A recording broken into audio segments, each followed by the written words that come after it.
All right, everyone, we are back on the SANDCAST. Try is going long distance podcasting for a while back in Hawaii. But today we got my boy Jordan Cheng, one of the first buds that I made when I moved out to California, who's now traveling the world with one of the best teams on the planet with Claes and Sponcil. Dude, how we doing? Doing well. Yeah, Trav. It's been a while, man. I'm just thinking back to the first tournament I saw. I watched you play, and you're getting he's getting yelled at. I was like, this guy, he's the nicest guy in the world. Dude, I want to be friends with him. My first tournament in California was an AVP Next or CBVA at Newland in Huntington with Justin Phipps. And dude, so I had heard Phipps had a reputation, and I'd heard plenty about him, and I'd seen him play. I was like, damn, like he's really good, but he just screams at people. I was like, I think I can take it. I remember hearing his name a lot when I first came out too. Yeah, like that guy has gone through more partners than anyone in the history of beach volleyball. Like guaranteed. I can see that. And so like, but pool play, we win all three. This is my first Open in California. I'm like, oh my God, like I just won 3 matches in California. Like, okay, let's go. And then Phipps just starts like ripping into me the rest of the time. And we got a 5th, which I was stoked about. I was like, this is the best finish of my life. Phipps is like trying to retire me. Yeah, you guys had a crowd watching, not because the game was good, but just because to hear the commentary of Phipps. That was unbelievable. And like to his credit, like he taught me a lot, but he just taught it a very loud tone of voice. Yeah. Props to you, Trav. Yeah. So I think we've both come a long way since that day, Jordan. Yes, sir. It was fun hanging out with you the other day because we were kind of like talking about how cool it was. You know, from when we both first met, you were coaching UCI as an assistant indoor coach. Yeah. And I was like, you know, terrible. And we were in China traveling the world at a 3-star. And we were like, wow, this is pretty cool. Like how far we've kind of come up in a couple of years. Yeah.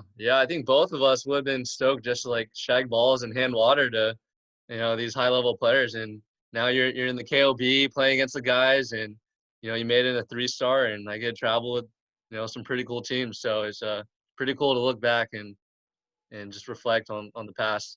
Yeah. I know, like one of the things that we talked about was that, you know, you have this kind of calling, or, you know, you feel like a sense of purpose in coaching, that you like, you know, that like that's what you were put on this planet to do. I'm wondering, like, when did you start to feel that? Because you've been in coaching for a long time. Yeah. Good question. I would say I've been fighting it almost my entire life. It wasn't probably until a couple of years ago where it's like, all right, I think I'm supposed to coach. But in terms of like calling, it just seemed like I didn't know what college volleyball was. I was a kid that, you know, the Asian kid who supposed to get good grades, but I love playing sports and was pretty good at it. But went to college and didn't know that there's, you know, college volleyball. So found out at Chapman University, started the club team there, got to compete, and then tried playing professionally afterwards. And it just seemed like over the last, I don't know, like 7 years of me coaching, every time I've tried pursuing playing, a gnarly coaching opportunity has come up where I'm like, I can't say no to, because it just seems like a once-in-a-lifetime opportunity. So, you know, I got a job at Pepperdine with the men's volleyball team under Marv Dunphy. I was like, all right, I'll play after that. I can learn from one of the best coaches I've ever coached. And then, you know, UC Irvine, full-time assistant coaching job. And they, at that time, I think, you know, Try, you were playing against the Irvine team, but they won 4 national championships in the last like 8 or 9 years. So I was like, well, this is another once in a lifetime opportunity for me to, you know, be on staff there, and I'll play beach afterwards.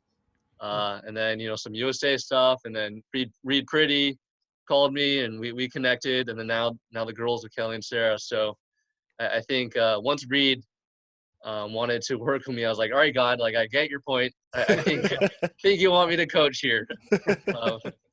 So. And I know like one of the things that we talked about was, I mean, the leap of faith that you had to take from having a salaried position at UCI. I mean, we all know, anyone who listens to the show, anyone who's been on the show knows that beach volleyball is not the path to financial freedom in a lot of senses. And you had like a decent spot at UCI, and what went into your decision to go with Reid? I mean, not that you were working for free, but it was obviously a much different scenario. Yeah, I think it just made sense to me. Like I operate on a lot of convictions, and kind of like the idea of like if I have peace about something, I feel like I really have permission to move forward with that. And so I've always wanted to be a head coach indoor, and that was my goal at UC Irvine. But just thinking like all my friends is like you, Trav, one of my closest friends, like Joel, Dane, all these guys are like beach volleyball players, and everyone in my community was beach volleyball, and I love beach volleyball. And so it made sense to almost switch to beach just because that's what I played. That's what I hung out with. That was the world I was in. And plus, if for me, like I grew up watching Reid, coaching indoor. Like I used him as an example, and I was in the gym for 4 summers, watching him. And so when I had a chance to coach Reid, I was like, I can't say no to that. And so it just seems like every year that I've been coaching, I'm like, all right, like I have a journal. I'm just like a sponge. I'm just trying to I'm constantly writing down all these comments that Marv, that Reid, that David Niffen, that all these coaches are saying. So it's been a cool ride. But beach, it just made sense. Yeah. It must have been interesting because like you're talking about, this is the guy that you kind of looked up to in some ways, but also used as an example when you were teaching younger athletes, and then all of a sudden you're supposed to coach the guy. Like what was that like, and how did you approach that? Yeah, that was really hard. But I think even at Irvine and Pepperdine, I was coaching guys that were my age or even sometimes older. Mm-hmm. And so for me, I guess my coaching style isn't necessarily a very loud voice. I think I've always wanted to be a coach that listens really well, which might sound counterintuitive. But for Reid, I think to backtrack, there's something that Marv told me that I think changed my coaching career and just my perspective on things. He's first day of the office, he brought me in. He's like, Jordan, people don't care what you know or who you know until they know you care. And ever since then, it's like, I really want to build trust with whoever I work with first. So it doesn't matter how much I know or what I know. I think if there's not trust, then it doesn't really matter what you have to say. And so with Reid, to be honest, I didn't really say much the first, few weeks, if not months working with him. And coming from, I learned data volley from the indoor side. And so having stats and film, which is a little bit more objective, I think helped me kind of speak to Reid a little bit. And he likes that language. And so instead of saying like, hey, Reid, like, I think you should do this, it's like, well, Reid, here's what the best players in the world are doing. And here's where what do you think about this? Right. So stuff like that. And I think that's what helped me connect with Reid, who obviously has more knowledge than I feel like all of us combined. So such a weird, dynamic. Totally. How did you guys connect in the first place? Because, Reid is not a guy who's short on resources. He could have hired any coach under the sun, right? And, he hired, I don't know how much experience. Did you have any coaching experience prior to Reid on the beach? No, not at all. So I'm curious how you guys did get connected, because you were his first coach out there. Well, plus he had Todd Rogers, and he brought out Joe Trinzi. He kind of I think his first year he had the best of the best. He dumped Todd Rogers. Roger didn't know enough. He dumped him. Call in Jay Cheng, baby. Hey, Jordan, I had Todd Rogers out here. Just doesn't have the intel that I need. So I'm like, wow, tough shoes to follow. I mean, so after college, I interned with USA Volleyball, and so again, like I literally just shagged balls and kept score for 4 summers in a row. And I was stoked if guys like Matt Anderson were like, hey Jordan, like how's it going? It's like, sweet, he knows my name.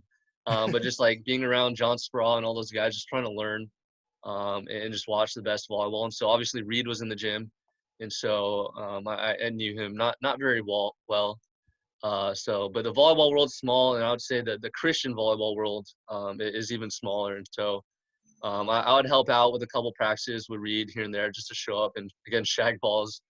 And when I found out he was looking for a coach and I was looking to kind of get out of Irvine, it was one of those moments where I think we're both like, hey, like we're both trying to learn the sport together. because this was his second year. This was my first year, and he's like, kind of like, let's learn it together. Let's see how we can, as he would say, maximize, my potential and try to do it in the quickest way possible because we were trying to pursue Tokyo. Yeah. I was actually writing some notes this morning because I'm supposed to like speak or do like a conference thing at the AVCA convention or whatever. It's kind of about coaching and giving feedback from a player's perspective, but that's one thing that came to mind was like having a coach that's willing to grow with you and not just sit there and be like, do this, do this, do this. It's more like, hey, let's figure it out together. We're both great volleyball minds. We both know different things, have different approaches. Let's figure it out together and not just come in with one coach saying, do this way. And, I think at lower levels, coaches can tend to be like, do it my way and then, figure it out from there rather than you've been doing it right. You've been doing a lot of things right. Let's take what you've been doing and build on top of that. Yeah. And I think that's huge. Like, especially with a guy like Reid, it's like, how can I contribute to what you already have going? Yeah. And to be honest, it was hard. It was really hard because I was 28 at the time. And again, like first time at the beach. And so it was like, and like, how do I coach Reid? Like, how do I tell him about passing? Like, he's one of the best passers in the world. And so I think as soon as I got out of the mindset of like, I need to like, have to like tell him things versus, hey, let's, like you were saying, let's learn things together and like ask a lot of questions.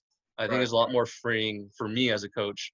Yeah. And just feeling like if we're okay with having conflict and different beliefs, I think that helps you learn even more. So Do you think that it helped you as a coach that one, you've jumped into, you've been learning from the greatest minds in the game. I mean, you mentioned Marv and Speraw, the USA national team.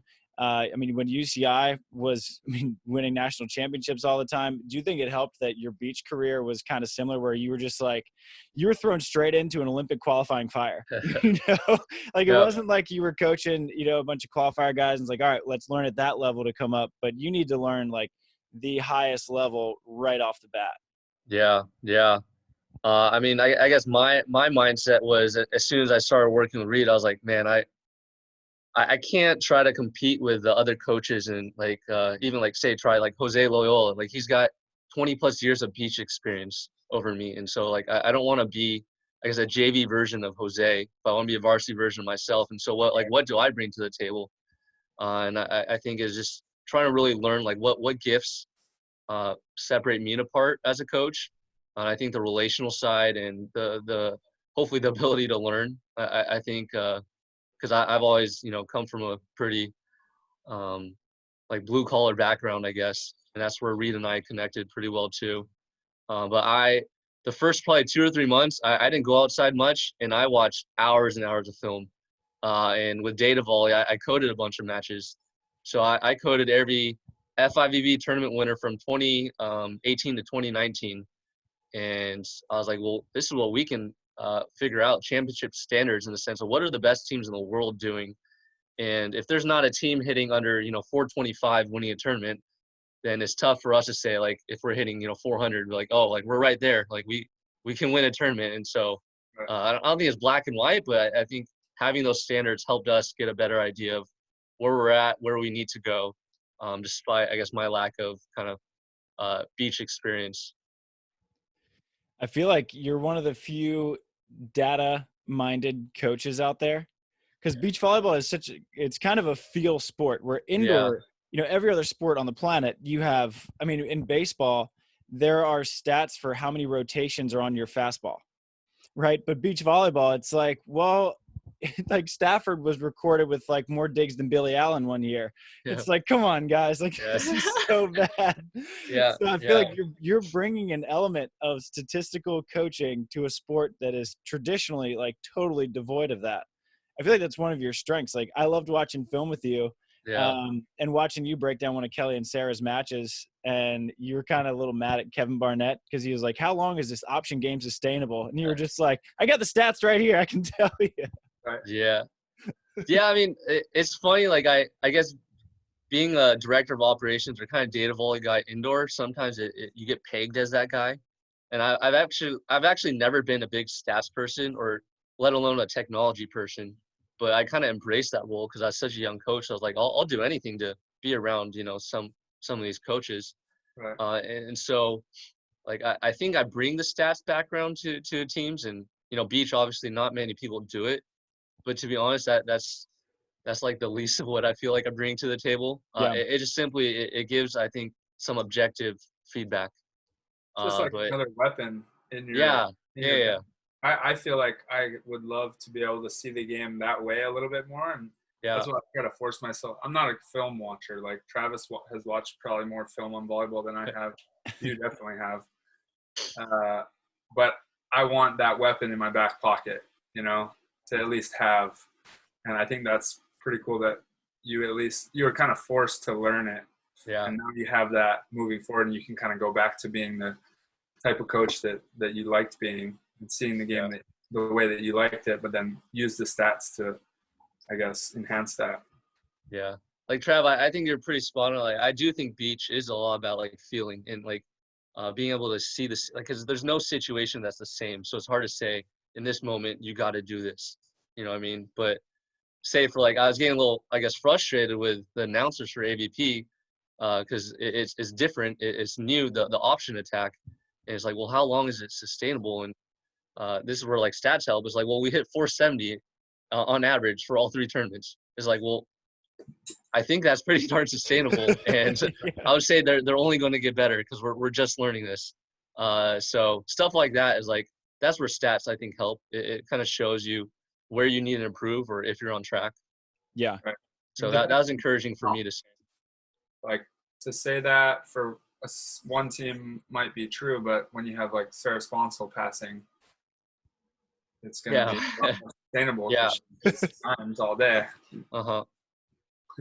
You mentioned that stats are one of the, the least things that you bring to Yeah. the table. I'm interested what you think your biggest strengths are. I mean, I have my own ideas of what I think your strengths are, but I'm curious from your perspective, like as a coach, if you were advertising yourself, like what would you say your biggest strengths are as a pretty young coach in this game? Yeah. I think my biggest competitive advantage as a coach is the relational side. So I think I can build trust pretty quickly and help understand and get to know someone pretty well.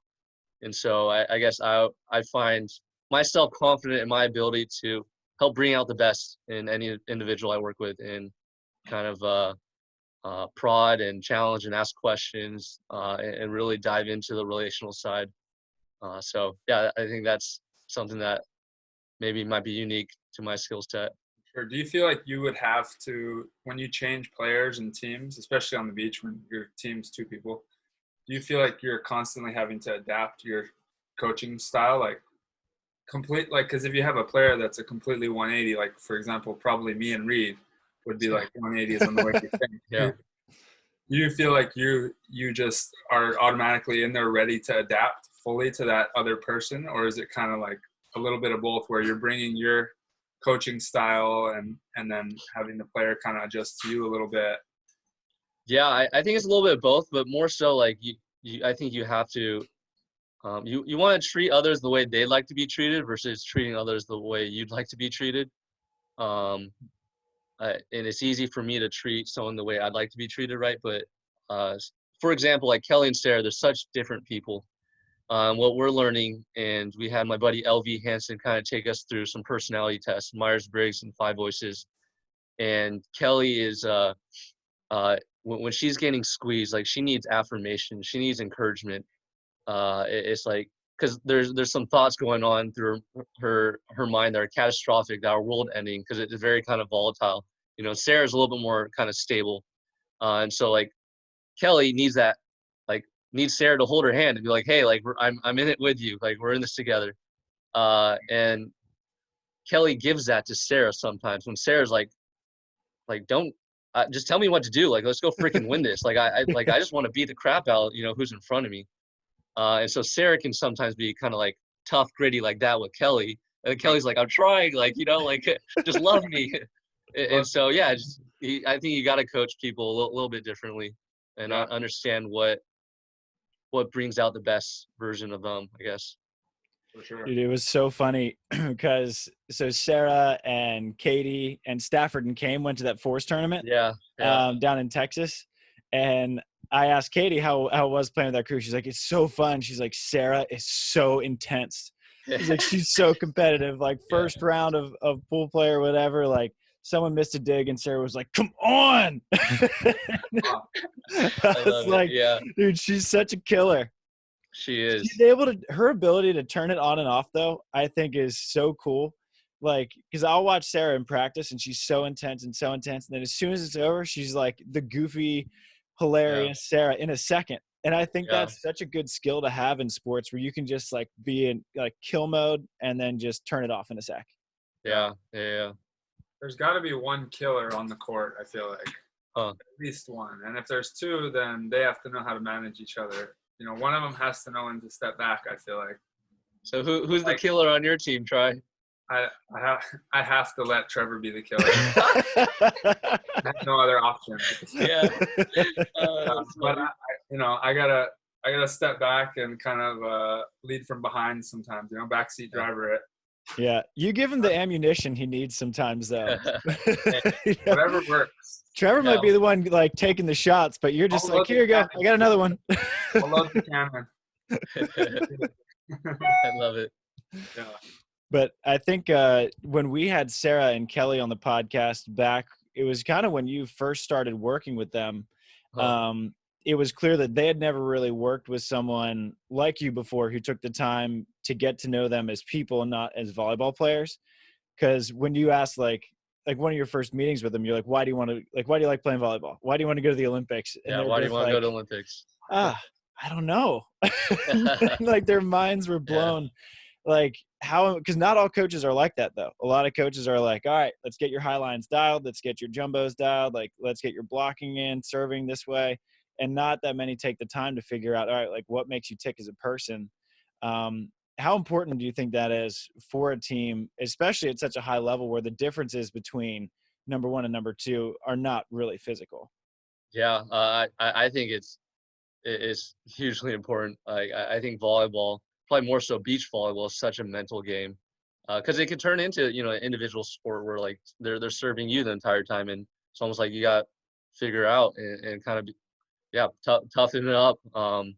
And so, I mean, I've never been to Olympics, and I hope and believe I will someday. But every person I talk to that has that experience talks about the mental side and how mentally draining it is. And like Reid told me stories like his first Olympics in the quarterfinals, he's like chugging Cokes because there's just like he's like I had no energy. I needed to I had to drink Coca-Cola, just down sugar because I just like was so mentally exhausted.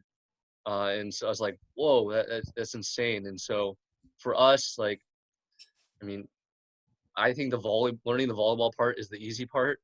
And just being mentally healthy and thriving and ready for a challenge like the Olympics. I think that's the tough spot. I mean, I wonder what you and Trevor are kind of going through in terms of in that lens, because I think you guys have the volleyball skill set, to do it. And so, yeah, it's a matter of putting it together at the right time. For sure. Yeah.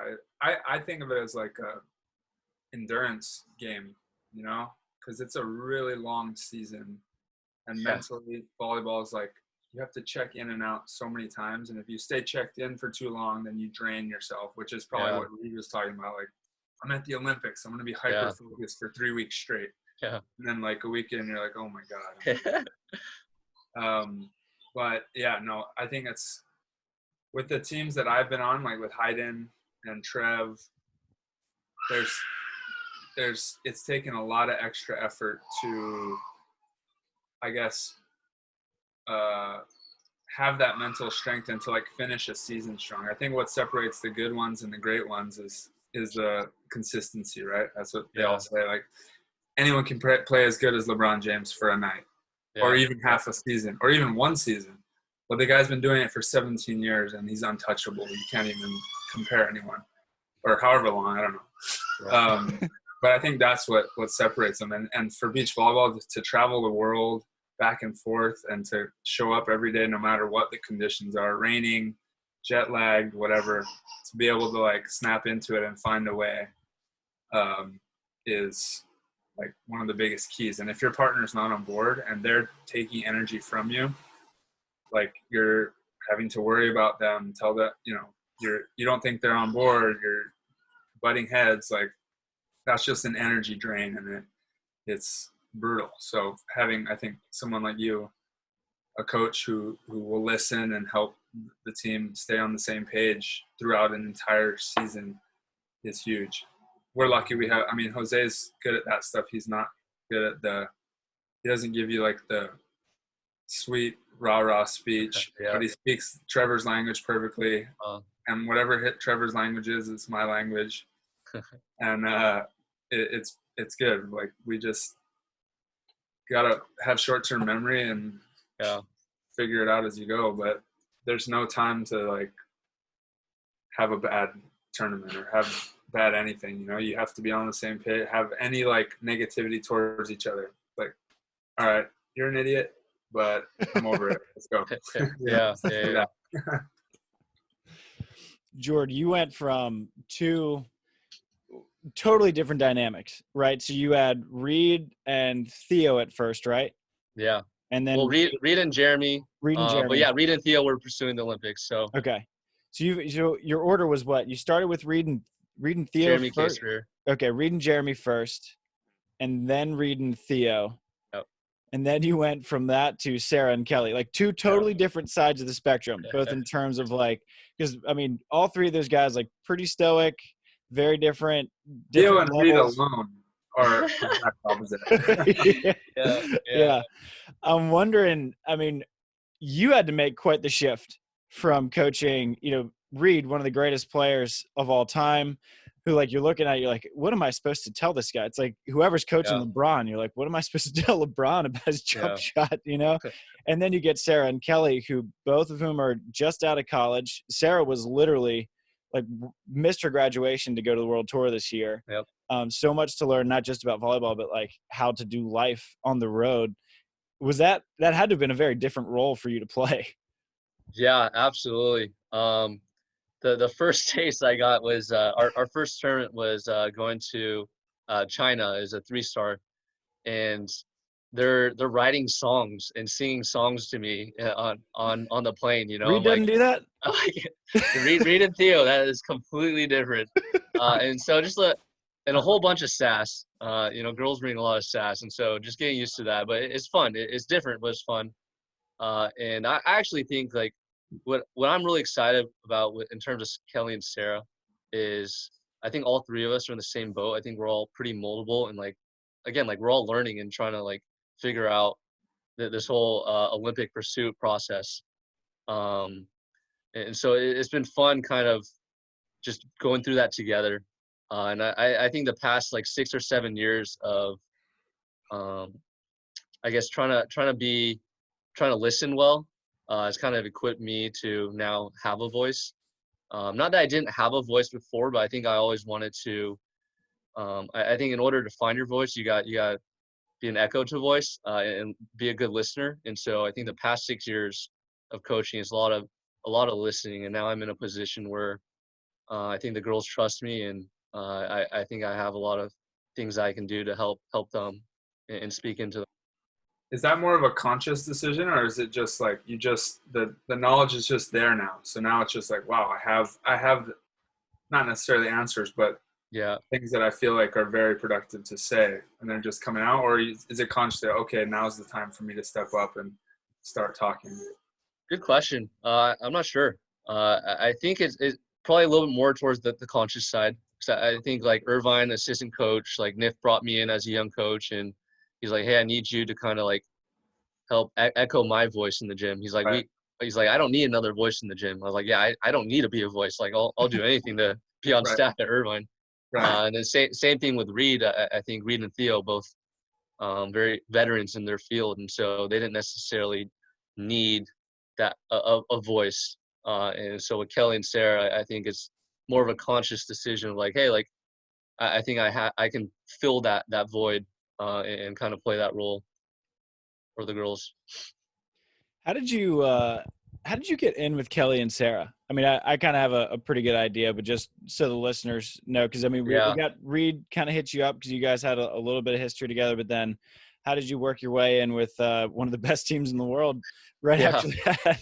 Great question. The story of my life, dude, with all my coaching experiences has all just been networking. It just seems like total God thing for me, but great fit. And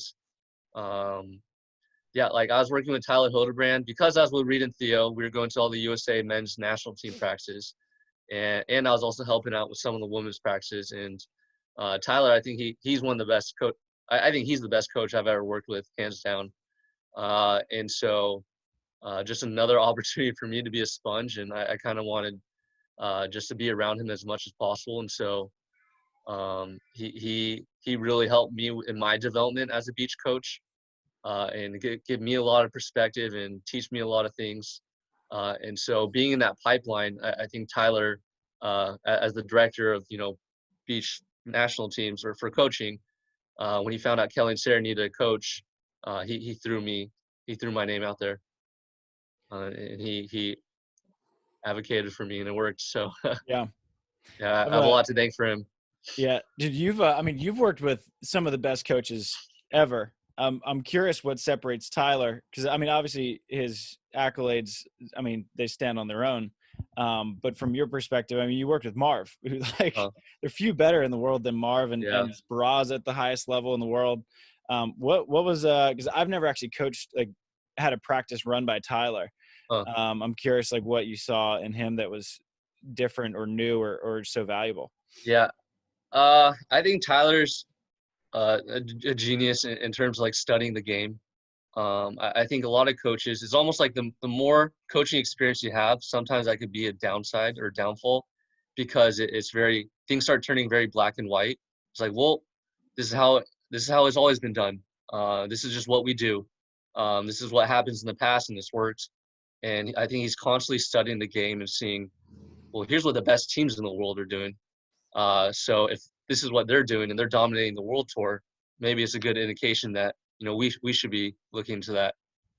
So I think Tyler can pick up on a lot of those things that when you first hear it, it's like, dude, like that sounds so ridiculous and absurd. And you start watching film and you're like, dang, like that makes sense. Yeah. So Tyler's really good at that, I think. Okay. I like his kind of outside the box thinking too. Yeah.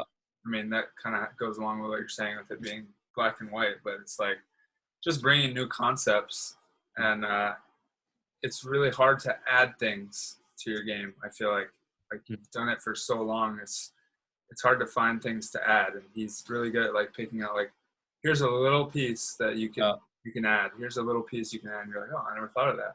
Yeah. Oh, okay, I'll do that. And he did a good job coming in at the beach facility, because he's going into a bunch of professional beach players. He's obviously was great with, Jake and Rich and them, but he had to deal with a bunch of players who were like, I don't trust you. Not quite yet. He had to earn that. Yeah. But he certainly did, and he built a really good program for us. He also had a weird job where he's supposed to coach all the teams that are competing against each other. Yeah. It was really quite stupid situation for him. But no, I agree. He kind of blew me away with his mind for the sport. Did you have any of that, Jordan, where players were like, I don't trust you yet, you got to prove something to me first? I'm sure I have. But like, I guess I never came out of the gate swinging of like, here's what you got to do, here's what you got to change. Right. This is what you need to do this to win. Yeah. But at UC Irvine, the foreigners, I think were the tougher ones. Okay. And so that took a lot more time of, for me, I really tried with them erring on being as objective as possible. Yeah. And so whether it's stats, film, or whatever, yeah. I was wondering if it had ever been a problem that, you weren't a professional player first before you were coaching. Because I know when like guys would try to give me like golf advice when I was in high school. Yeah. I was like, you can't break 100. Like, what are you telling me about my Yeah. swing, man? Yeah. I don't know if that had ever been a problem for you. Cause I know for me as a player, just like throughout my life in whatever sport it was, if the person telling me to do something wasn't actually that had never been good at that sport, and you are a good player, I was like, what do you know? Yeah. No, for sure. That's valid. And so I think I've tried tricking the system in the sense of, there's a book called How to Win Friends and Influence People by Dale Carnegie. Dude, One of my favorites now too, because you recommended it. Boom, you're welcome. Try it. You got to read it. I think you'd like it. I downloaded the audiobook years ago, and then I didn't get through it. Okay. I'll come back to it, though. Yeah. I'm a better reader now.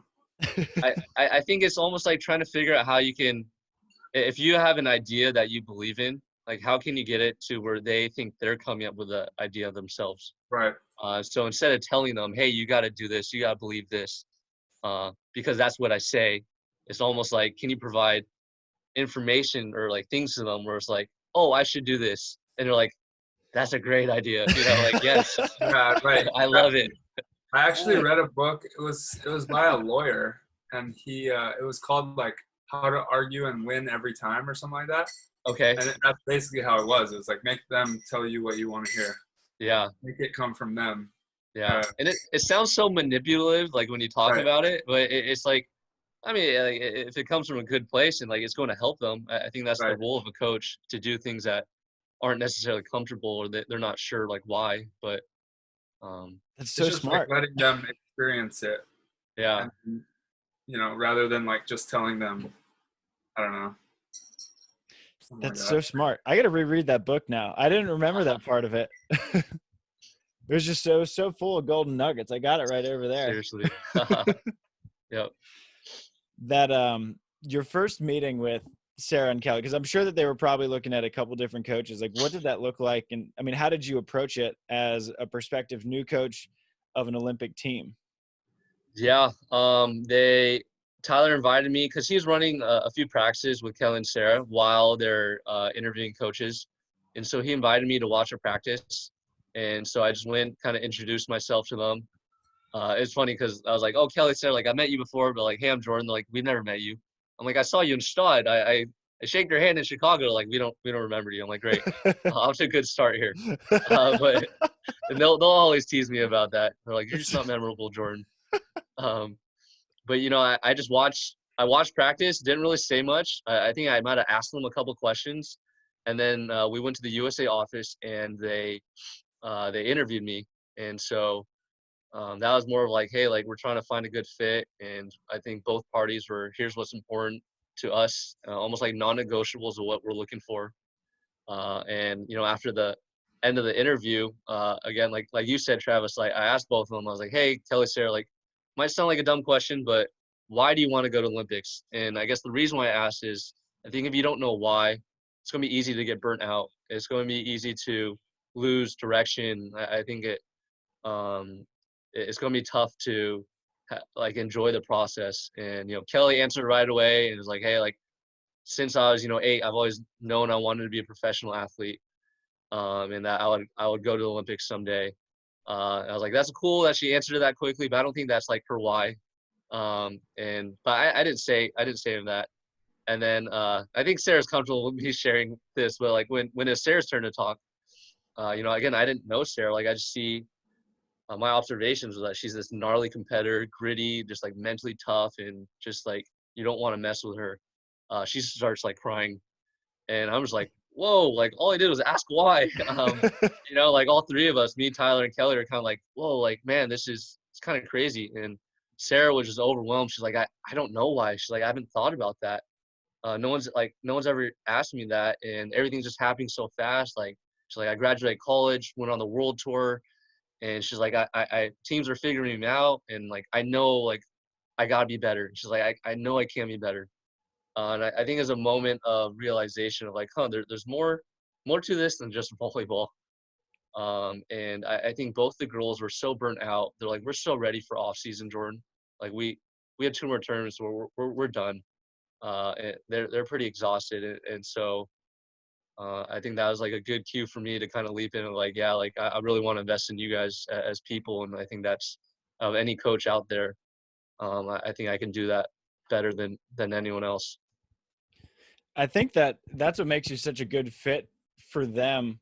Because, I feel like, someone like a team like Try and Trevor, might not necessarily need, not that they don't need someone to be like helping them along personalities, but, they're so new to so much with volleyball. And I feel like they needed to have someone they knew that like they cared about their personal lives and like cared about them as humans. And I'm sure, Try and Trevor, you guys have kind of figured out like why you want to go to the Olympics, why you love volleyball. But like you said, Sarah and Kelly, their lives have been moving so fast. Especially with Sarah, had no break. She went UCLA, straight to the AVP, straight to the FIVB. And then before you know it, it was UCLA season again. And then she skipped a graduation, was in Warsaw, and they had their fake celebration. And I feel like that's what makes you such a good fit for them, and why I feel like you guys are all like such good friends, not just a team, you're like this little family. Yeah, it just makes like I think we're pretty united on the same page with the direction we want to go. And don't get me wrong, like, I want nothing more than to like win an Olympics, but and I'm gonna work my butt off to do that. And I think all three of us will, but that's not like the end goal. I think you hear a lot of stories of Olympians, gold medalists, where it's like, man, they spent their entire lives pursuing this end goal of like, this is my life's purpose of like winning a gold medal. And then once they achieve it, it's like, shoot, like, what now? It's almost like they lose a sense of purpose. Yeah. And I think there's, it might sound weird to say, but like we're pursuing something greater than just a gold medal at the Olympics. And that's like a stepping stone to get to where we want to go as people. Did you envision this as the path that you'd be going on with beach, helping out with one of the best teams in the world on the beach? I don't know if you're like kind of a 5-10 year goal kind of guy, or if you just go as you go, but this is a unique position that you're finding yourself in. Yeah. The answer to that is a hard no. I would never imagine I'd be in this position. Like in my bedroom on my wall, like I have pictures of, I guess just past events that are important. And I have a picture of me winning my AAA, winning an open. And it's like, it seemed like I was telling Kelly and Sarah this, and Kelly's like, oh, like I won an open when I was 13. I'm like, I was like, all right, well, like, this is like, it's a big deal for me. Like, that's a really big deal. I spent a couple of years trying to get it, and not all of us are just freaking prodigies at volleyball. But I think it's a reminder to me of like, just I guess where I came from, and winning a AAA. That was still is a big deal. And so I guess I look at my position now, and I would never imagine this. Like I was stoked to shag balls and be in the USA national team gym. So I guess just really, really grateful for my position now and what I get to do. You look at like how far you've come and think like, I've come this far from where I was, probably exceeded your expectations by a lot. Yeah. Now what can I do with the rest of this time? Right? Yeah. You already exceeded your expectations so much. You're like, well, why don't I double that or something going forward? Like, how does that make you think about the future, knowing that you've already exceeded your expectations? Yeah, I'm a big dreamer. I think I've always been. And Travis and I were talking about this. There's a quote that says, you often overestimate what you can do in a year, but you underestimate what you can do in 10. And so for me, like, I want to dream so big where it's like, why not?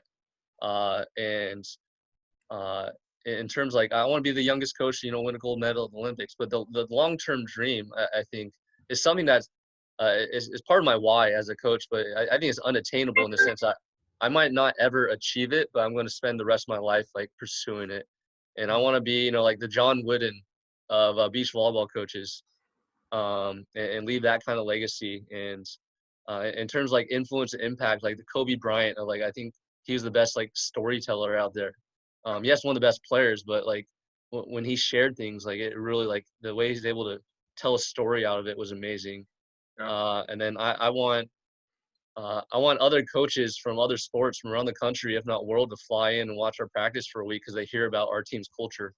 And they want to learn how to have a healthy team environment where, you know, we're thriving and bringing out the best in each other. So I guess stuff like that is like what I dream of. And Yeah. I don't know if 20 years, if that happens or what that looks like, but I love it. yeah, I want to win 4 gold medals. You know, I want to be the winningest coach. There you go. Stuff like that. Yeah. I love it. I mean, for me, that's music to my ears, whether I'm playing against you or whatever, because I mean, we need that in our sport. We need people to dream big. Like, I don't care where the sport goes. I'm going to be great at what I'm doing, you know? And if we have enough people doing that and dreaming big enough, I mean, the sport's going to take off and go where we want it to go. Yeah. Yeah. So it's cool for me to hear that as well. What do the next couple months look like for you guys? I know Kelly's playing in the KOB. Sarah's not, but I mean, you guys probably have like off season coming up relatively soon, I would think. Yeah. It's a good question. We're trying to figure it out. I like structure. I like planning. I like mapping out a season. So it is like, hey, this is Tokyo Olympics was, you know, July, and this is where we want to go. This is where we need to be, and kind of having an idea of like, here's the tournaments we have. So it's really hard for me right now, just because everything's unknown. Like we don't know when our next tournament is. We're guessing late February, early March for FIVB, and so that leaves 5 months of an off season. And so we're just experimenting, trying to navigate. The last month and a half, we've been going pretty hard, training a lot, working out.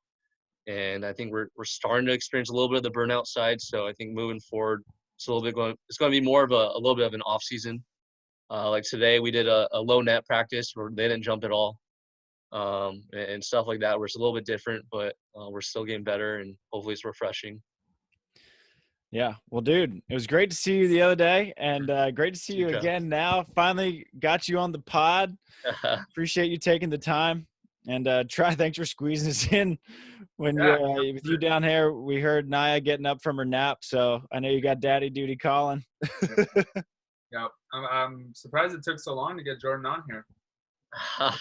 Yeah, he's always putting the players first. He's like, no, there's got to be better people than me. Just playing a little hard to get. So yeah, that's smart. Thanks for having me, guys. Appreciate it. Yeah. Well, is there anywhere we can follow along with? I know you're not big on social, but is there anywhere we can follow on kind of you as a coach, or, you know, say I'm a kid looking for, you know, a coach for a private lesson over the off season? How can I get in touch with you? Yeah, I don't really. I have a Facebook. I don't really use it, but I guess if you really want to dive in and try to figure something out about me, feel free to message me. But other than that, like I think following Kelly and Sarah, and I'm usually with them when we're training. So awesome. Well, Jordan, thanks for the time, brother. Appreciate you. All right, guys. See you later. Shoots, boys. Roots.